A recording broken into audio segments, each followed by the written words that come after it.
This is today's economic update. I'm Richard Wolff from Democracy at Work.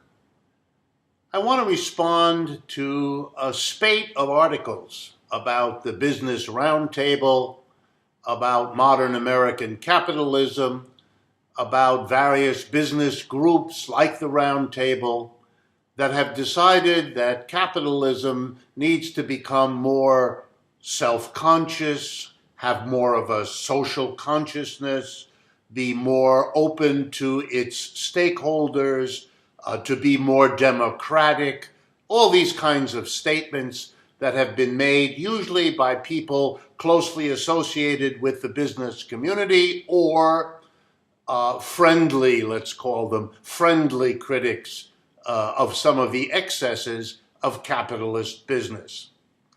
Part of me wants to say, good for you to recognize that capitalism hasn't had much of a social consciousness, has been busily dividing the United States and other countries into a very badly split poor versus rich kind of scenario, and that democracy has been a low priority. I'm being polite here. Part of me says that's a good sign. The other part of me, to be honest, is disgusted by all of this because it's so phony. And I mean phony in a very particular way.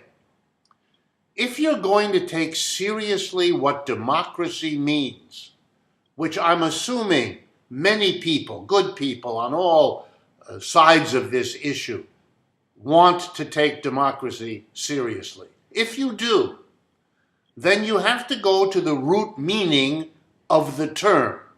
And if you do that, as I'm about to do with you, then you see that making capitalism democratic is a little bit like making the square round. It doesn't work. It's either a square or it's round. But you're not going to make the round squarish, and you're not going to make the square roundish because that's not available. And that's the problem with capitalism and democracy. Let me explain. The basic idea of democracy was and is that if you are affected by a decision, then you have the right, the human right, to participate in making that decision. Mostly, democracy also carries at least the implication that we are to be equal in participating in those decisions that affect our lives. Look, that's the basic idea behind having elections. We elect the mayor, the governor, the president of a country or a region because that person in position of power makes decisions that affect us. And because that person has the power to make those decisions that affect us, we must participate in that process by electing or rejecting such persons. That gives us power over them that is, at least in theory, commensurate with their power over us. We participate in the decisions that affect our lives.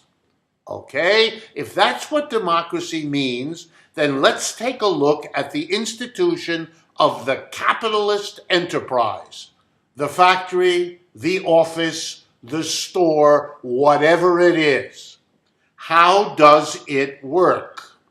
And this is not a question of saying we are all stakeholders. That's very nice. Of course we are. That's just another way of saying we are all affected by the decisions. And if we're affected by the decisions, and we believe in democracy, then we should have real power over those decisions. There shouldn't be people making decisions that affect us over whom we have no real ongoing institutionalized power. And yet that's exactly what a capitalist enterprise is. If it's a small enterprise, it has an individual employer / capitalist slash business owner, whatever you want to call them. If it's a corporate form of capitalism, well, then it's a board of directors, usually a group of 10 to 20 people who make all the decisions. And let's go over how an enterprise works. Whoever the capitalist is, individual entrepreneur, business owner, board of directors, it really doesn't matter for the purposes of democracy. That group, capitalist, employer, board of directors, they have enormous power over our lives. Let's start with the basic one. They hire and fire us.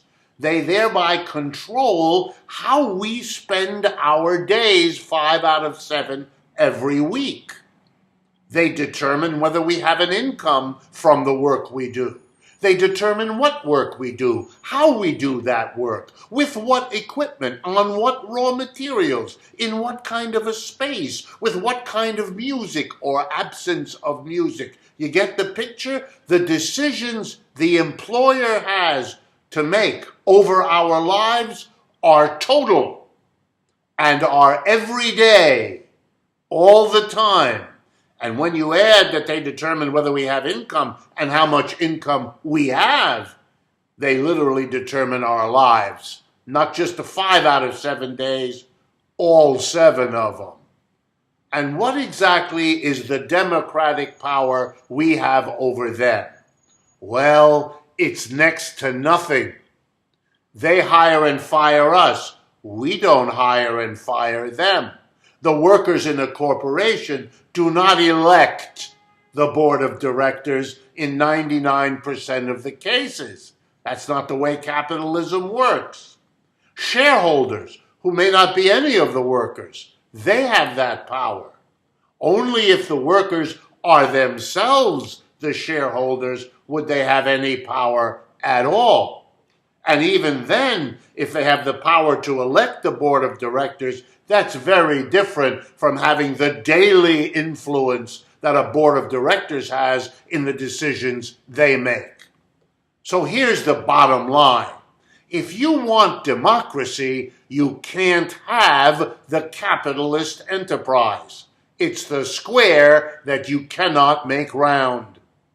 If you want democracy, you have to set aside the capitalist enterprise, the enterprise owned and operated by an individual or a family or a board of directors with shareholders. What you have to have is something else. You can call it a worker co-op. You can call it a community enterprise. There's a variety of things to call it, but the basic idea is simple. It's making enterprises, and therefore an economy, democratic. That is, the people who do the work in the factory, in the office, in the store, are the ones who make the decision. That's right. One person, one vote, collectively, by majority rule, decide what the enterprise produces, what technology is used, where the production of the good or service takes place, and here comes the big one, what to do with the revenues earned from producing whatever it is the enterprise makes. If that is to be done democratically, then a cooperative, a worker co-op, is the way to go. And that's not capitalism. It's not the rule of the capitalist. It's the rule of the vast majority. It's not the rule of the employer. It's the rule of the employees. That's the crucial difference. Workers together can be their own employers. That's what a worker co-op was and is. If you're serious about democratizing the economy, then capitalism is what has to go. We reached that point in the history of capitalism where understanding that is on the people's agenda, both in the United States and around the world.